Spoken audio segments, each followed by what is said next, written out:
Administrator D M C east Rahmat الشیخ اور municipal commissioner Fahim Khan کی زیر نگرانی عید میلاد النبی صلی اللہ علیہ وآلہ وسلم کے حوالے سے بلدیاتی انتظامات کو فوری یقینی بنانے کے لیے اقدامات بروئے کار لائے جا رہے ہیں۔ جلوس و مجالس کے منتظمین سے رابطے میں رہ کر بلدیاتی خدمات کی فراہمی کے حوالے سے موصولہ شکایت کو بروقت یقینی بنایا جا رہا ہے۔ Administrator D M C east Rahmatullah شیخ بلدیاتی خدمات کی فراہمی کو براہ راست خود مانیٹر کر رہے ہیں، جبکہ موصولہ شکایت کے حوالے سے متعلقہ افسران کو ہدایت جاری کرنے کے ساتھ ساتھ ان سے کام کی انجام دہی کے بعد رپورٹ حاصل کی جا رہی ہیں۔ Administrator D M C east Rahmatullah شیخ نے کہا کہ عید میلاد النبی صلی اللہ علیہ وآلہ وسلم کے حوالے سے جلوس و مجالس کے منتظمین سے ضلع شرقی میں موجود مساجد اور جلوس کی گزرگاہوں پر موجود مسائل کے حوالے سے معلومات حاصل کی جا رہی ہیں، جبکہ منتظمین کی جانب سے موصولہ شکایت کے ازالے کو ممکن بنانے کے بعد متعلقہ افسران رپورٹ پیش کر رہے ہیں۔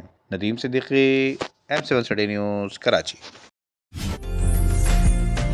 عمدہ میں پکائیں اور جی بھر کے کھائیں۔